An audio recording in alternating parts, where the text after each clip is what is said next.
Welcome to this microphone technology and applications workshop. I'm glad to see so many people, so many empty chairs. We will talk a little about what does a good microphone do for you. It's really difficult in this environment, this inferno of noise, to hear the difference between good and really good microphones. So what we will try to do, we'll try to go a bit extreme and do some really nasty noise to this noise, and then maybe you can hear the difference. DPA microphones comes from a background of measuring microphones. We made in the 80s and the 70s, we made microphones for the measurement industry. A company, measuring instrument manufacturer, Brinck, they were making these microphones, these capsules that we later on purchased and resold to the rest of the world. Anyway, we have still that philosophy that measuring microphones, clean microphones, are good for recording. If you have a very, very nice sound source that you want to pick up, that you want to amplify, you want to record it as it is, you would like to have a clean microphone, like you would like to have a cable that is as clean as possible, or a preamp that's as clean as possible. So we believe that the microphone should be as clean as the rest of the audio chain. The cleaner it is on tape or on disc, the easier it is to modify it afterwards. If you already recorded distortion or you already recorded a color in the microphone, then you cannot undo that color. If the color is EQ, only EQ, maybe you can do it, but sometimes EQ is creating a lot of artifacts on the recording. Artifacts that you cannot undo. You cannot unbake the cake, as we sometimes say. One of the hardest things for the recording chain to handle is fast transients, like really fast energy bursts that are provoking the diaphragms and provoking the converters and provoking everything, the compressors and so on. And if the microphone, the first part of the audio chain, is not coping with those fast transients, then you don't have them. You don't have the transient recorded. So I created a fantastic tool to create nasty transients. It sounds really, really bad, but that's the whole purpose. If it sounds good, everyone can feel that it sounds very good, and all the audio chain manufacturers, they can make it sound really nice, really pleasant. But the point here is that we want it to sound very, very genuine, very, very accurate.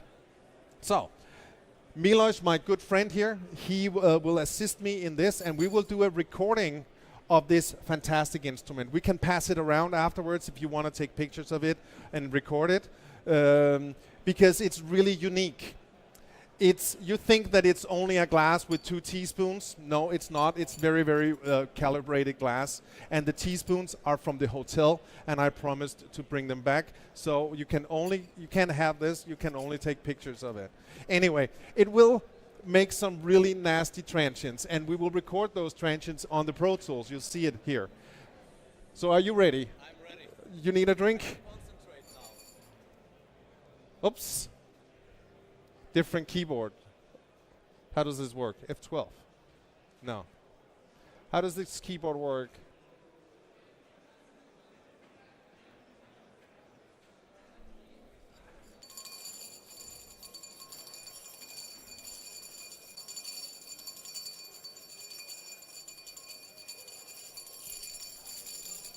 Fantastic. Thank you very much. It's on purpose that I mute the track because we don't want to record the speakers. We don't want to record the feedback. So we only record the direct signal. So the challenge now is to play back this fantastic instrument. And if it sounds like you can imagine, or you can probably hear it down there. Maybe you guys in the front can hear it. But if you can imagine that it sounds like a teaspoons in a glass, then we know that the audio chain here is all good. We will unmute it like this, and I turn it up.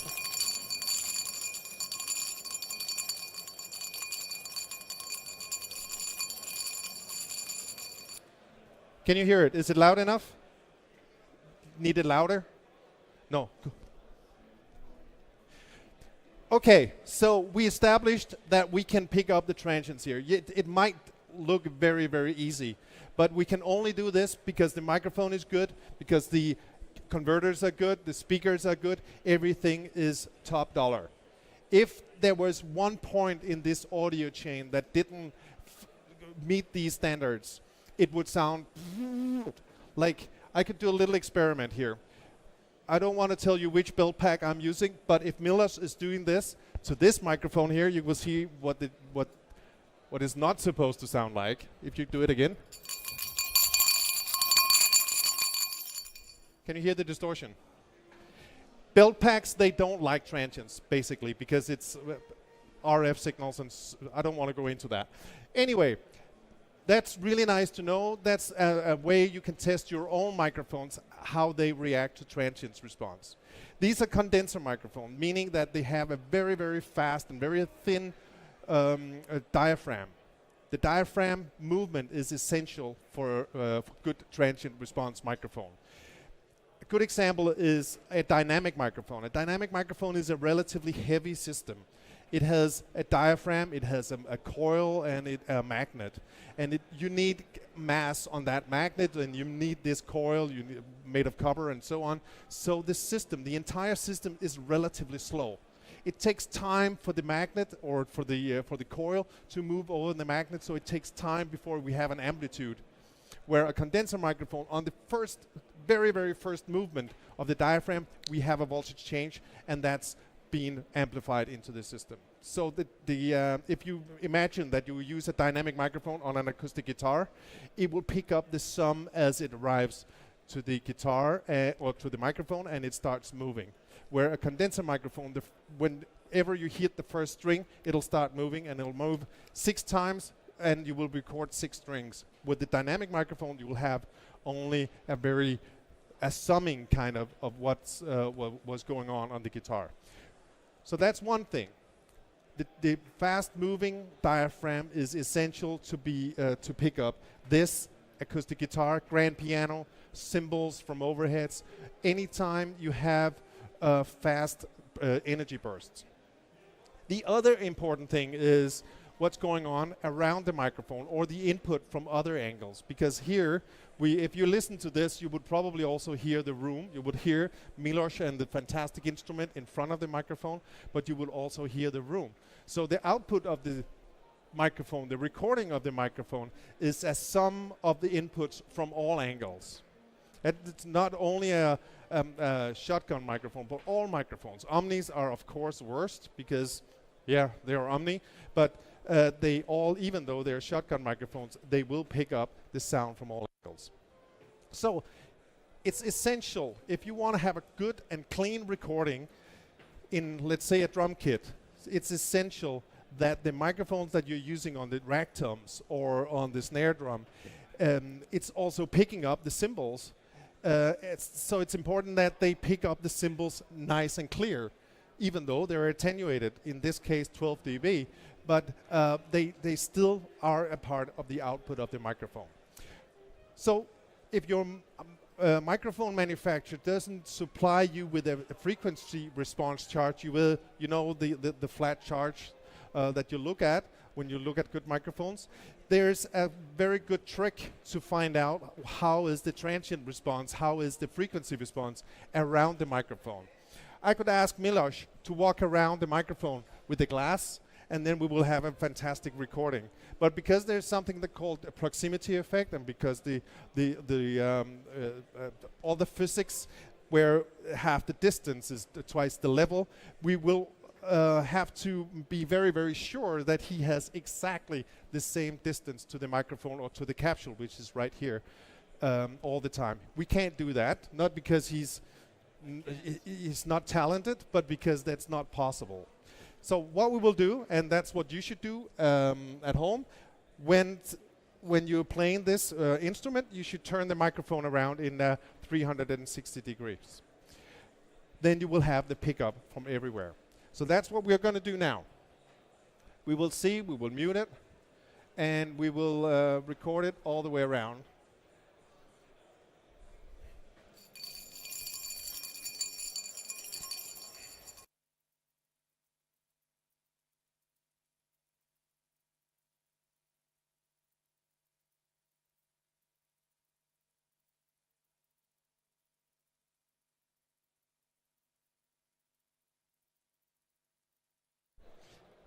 Thank you, Milos.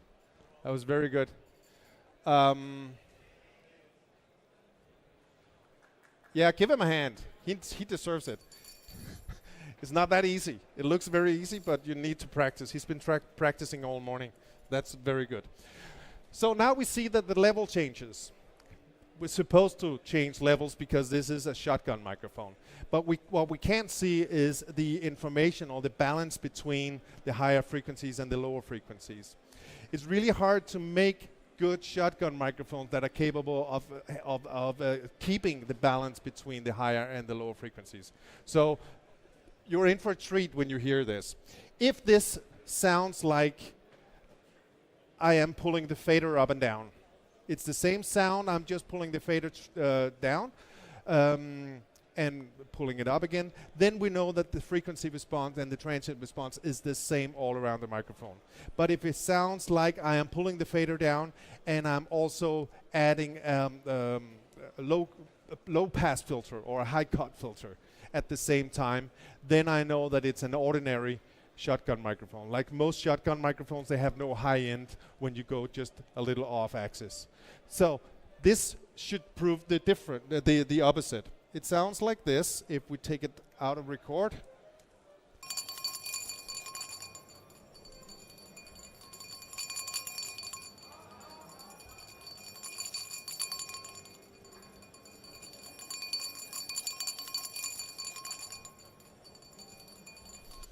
It may be a little hard for you to hear the higher frequencies when we are behind the microphone. But I will leave my email address at the end of this. And I'll encourage you to write me if you want the sound files. I'll leave them in a Dropbox, and then you can hear the sound files in a controlled environment at home. And you will be able to hear this. So, why is this important? How many here are recording engineers? Probably most of you. Yeah, musicians or recording engineers. And do you use shotgun microphones normally? No, not really, because there is a tendency that shotgun microphones are not very musical, and they change the sound depending on where you point it. But this is proven to be wrong, because you can actually use shotgun microphones. The DPA instrument microphones, the Devote 4099, is actually also a shotgun microphone. So it's just based on a miniature capsule, and that works kind of well on, like, let's say drum kits and so on, where we have off-axis sound. See, the 4099, we have it today on a guitar, and we're so lucky that Milos also is a very good guitar player. So we will remove this a bit, and then we will use another shotgun microphone. It's, as I said, the 4099 Devote. It's now with a new preamp, a new, even better preamp.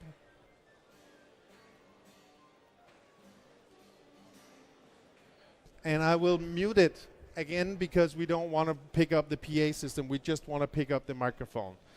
I will kind of do the same experiment now, but now more real-life experiment with something better than a nasty transient response maker. When I want to record an acoustic guitar, I listen to the guitar first. I might walk around the guitar with an Omni microphone that's not suffering from proximity effect, and then I will find the sweet spot on the guitar. We don't have time for that, and this is not the environment for that. So we will go straight to one of the possible positions. I've heard that there's a lot of sound coming from the sound hole on an acoustic guitar.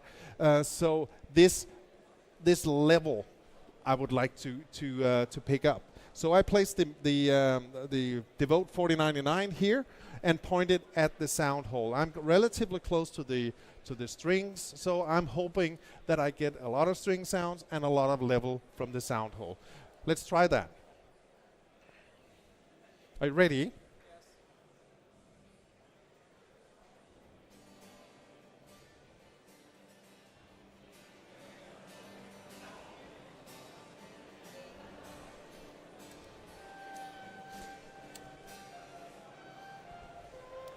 Have to do it again, sorry.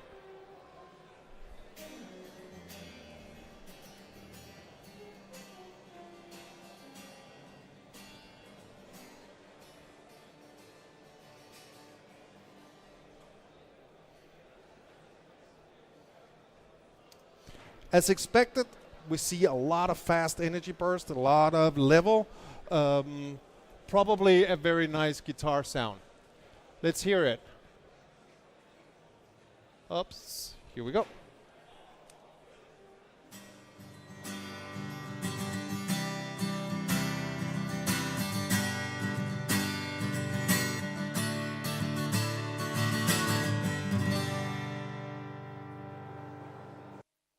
I'm very close to the speakers here, so I can't really hear if it sounds good or not.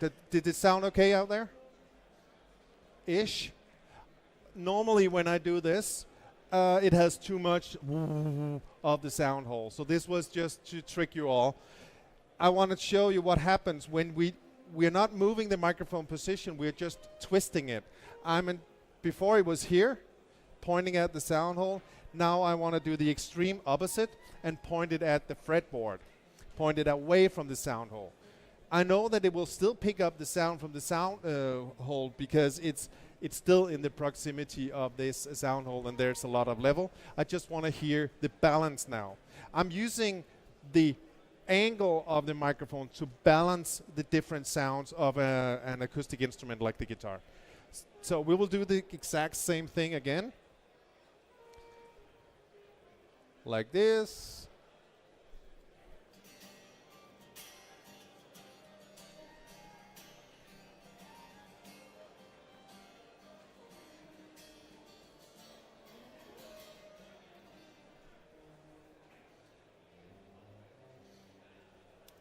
Thank you very much.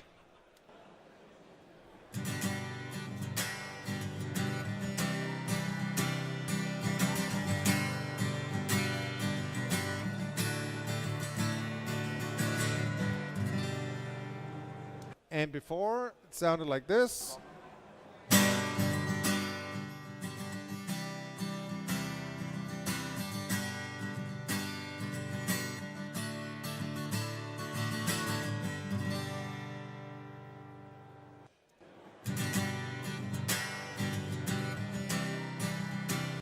Again, it might be a little difficult to hear the fine details, but get the sound files and hear it at home.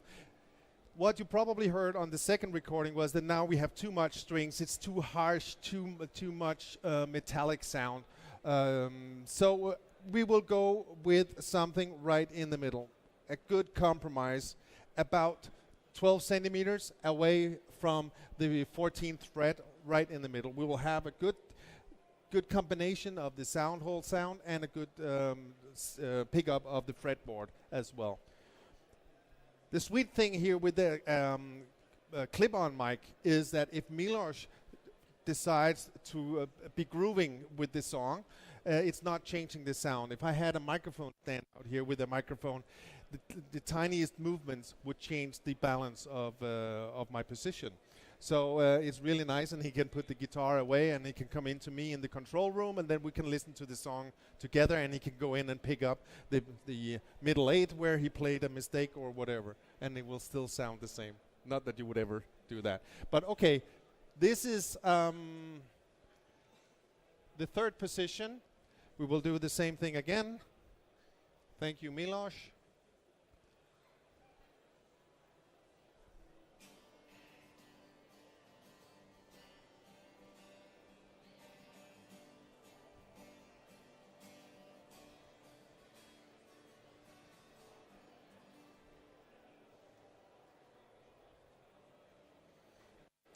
Perfect. And in order not to be listening to level differences, I will just make it so we have pretty much the same level. Does that look right?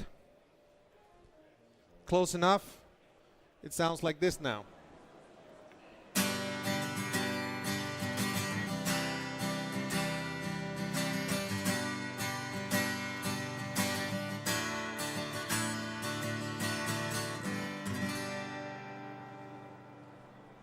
It's really difficult. For my taste, I would probably go for a little more of the sound hole, a little more of this nice body.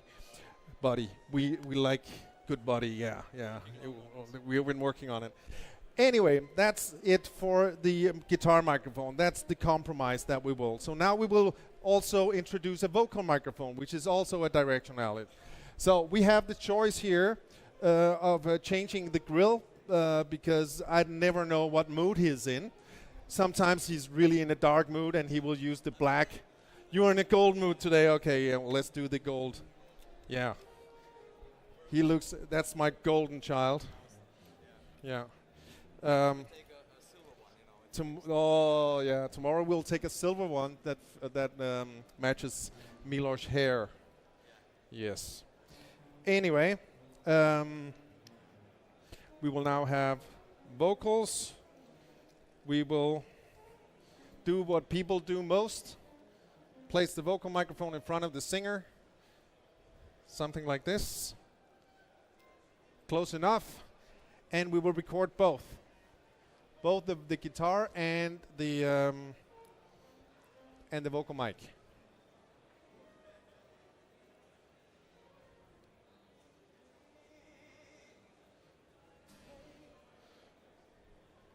Okay, ready?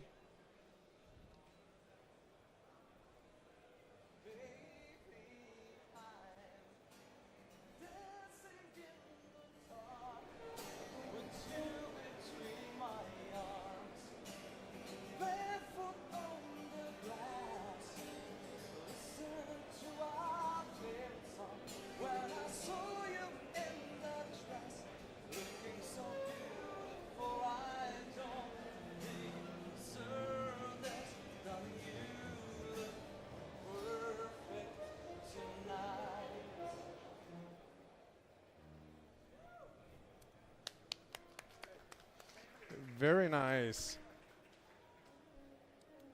Okay. I don't want to be doing a lot of mixing here. I just want to hear. Turn it down a bit. Baby, I'm dancing in the dark with you between my arms, barefoot on the grass. Actually, hearing the guitar mic now. When I saw you in that dress, looking so beautiful, I don't deserve this, darling. You look perfect tonight. So we have a problem. We have comb filtering because we are using two microphones on pretty much the same source, which is a combination of the guitar and the mic and the vocal. So we want to be able to separate these two better. And where I come from, we don't use plugins, we don't use EQ, we use placements, we use angling to get the best result before we start saving ourselves.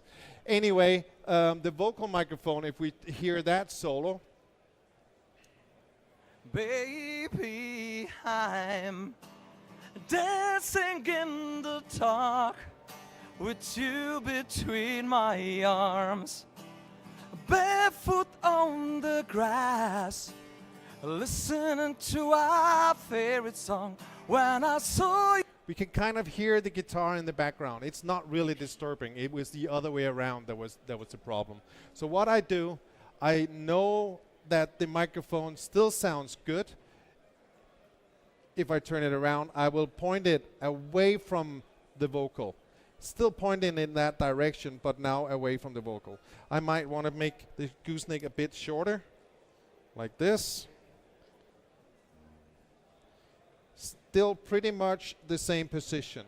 And I will do the same because I can still improve that rejection, the off-axis rejection, because in here is a supercardioid microphone, kind of a supercardioid microphone, which means that it picks up more from the front than from the side, 9 dB more, almost 9 dB more from the front. So I will point it now so we have the guitar off-axis in a 135 degree where this capsule has the highest attenuation, is most deaf if you want.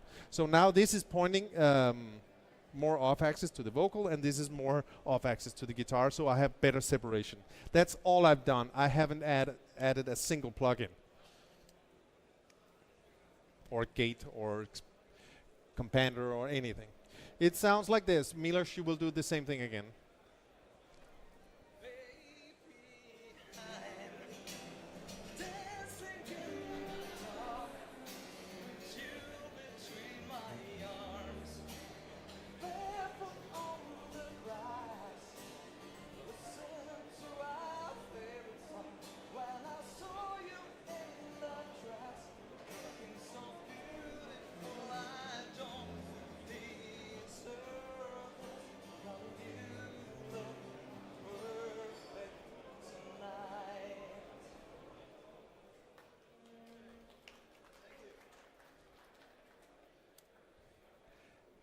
And it sounds like this. Baby, I'm dancing in the dark with you between my arms, barefoot on the grass, listening to our favorite song. When I saw you in that dress, looking so beautiful, I don't deserve this. Darling, you look perfect tonight. And I'll do the same thing. I'll bring the vocal down. Baby,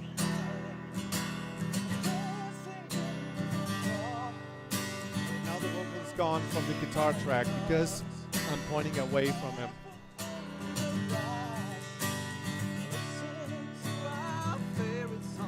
when I saw you in that dress, looking so beautiful, I don't deserve this.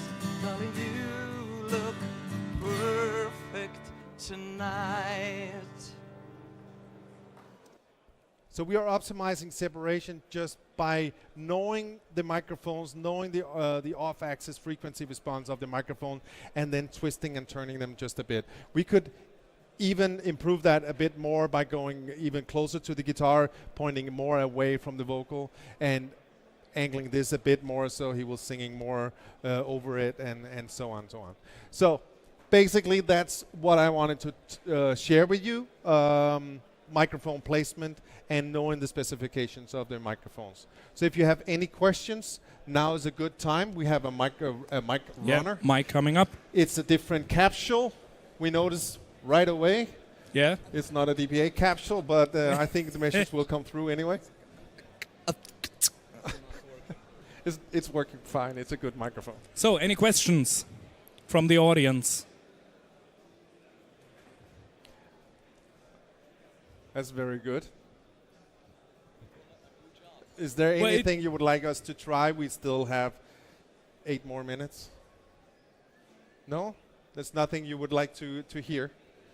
You want to hear the glass again? No. Hope not. Okay. You want to hear a song? You want to see how these perform live? Awesome. Yay! Yes.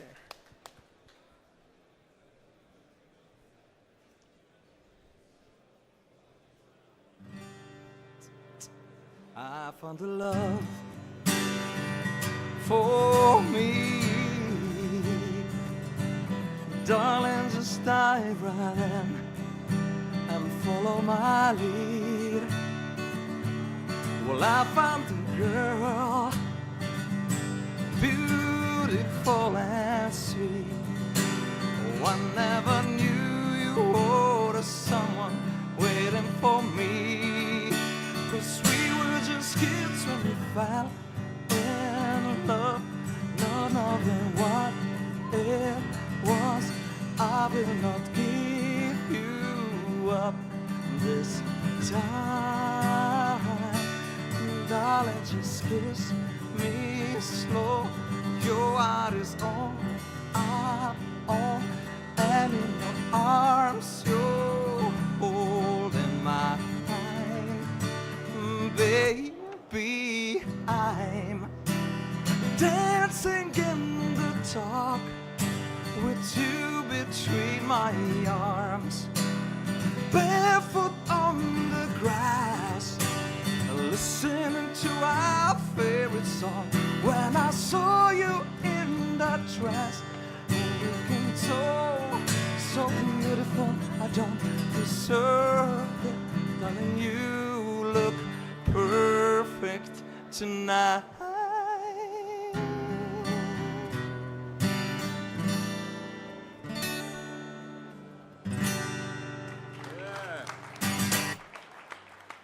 Thank you. Dankeschön.